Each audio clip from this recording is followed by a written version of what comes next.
এই একটা জায়গা থেকে বিগত 3টা BCS এ কোশ্চেন এসেছিল। আজকের পরে মাত্র 30 সেকেন্ডে যে কোনো প্রশ্নের উত্তর এই রিলেটেড আমরা অ্যান্সার করতে পারবো।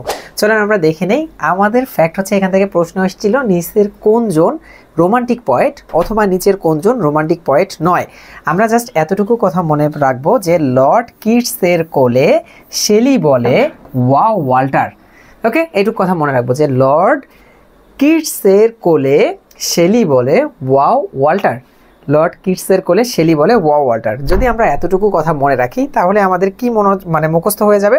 আমাদের মুখস্থ হয়ে যাবে হচ্ছে লর্ড কিটসের কোলে, অর্থাৎ লর্ডতে হচ্ছে লর্ড বেইরন, লর্ডতে হচ্ছে লর্ড বেইরন। এরপর হচ্ছে কিটসের কোলে, কিটসতে হচ্ছে জন কিটস, কোলেতে হচ্ছে এসটি কলোরিড। এরপর হচ্ছে শেলি বলে ওয়াও ওয়াল্টার, শেলিতে হচ্ছে পিবি শেলি, বলেতে হচ্ছে উইলিয়াম ব্লেক, ওয়াওতে হচ্ছে ওয়ার্ডসওয়ার্থ এবং ওয়াল্টারতে হচ্ছে ওয়াল্টার স্কট।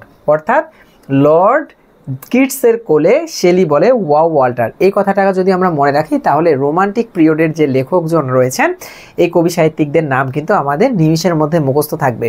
এবং রোমান্টিক পিরিয়ড এবং ভিক্টোরিয়ান পিরিয়ড এই দুইটা জায়গা থেকে কিন্তু কবি সাহিত্যিকদের নাম সবচেয়ে বেশি আসে, যে নিচের কোনজন রোমান্টিক কবি এবং নিচের কোনজন ভিক্টোরিয়ান যে টাইমটা ছিল এই টাইম পিরিয়ডের কবি। সো আমার মনে হয় এতটুকু কথা মনে রাখলে আপনার নেক্সট টাইমে রোমান্টিক যে জায়গাটা রয়েছে সেই জায়গাটা থেকে একটা কোশ্চেন আপনি শিওর কমন পাবেন। এবং আমি ভিক্টোরিয়ানেরও এরকম একটা শর্টকাট বানিয়েছি, সেটাও আপনাদের সাথে শেয়ার করব, তাহলে ভিক্টোরিয়ান থেকে আসলেও আপনারা কমন পেয়ে যাবেন। সবাই ভালো থাকবেন এবং এরকম অসংখ্য টিপস ভিডিও পেতে আমাদের ফেসবুক পেজের সঙ্গে থাকুন। আসসালামু আলাইকুম।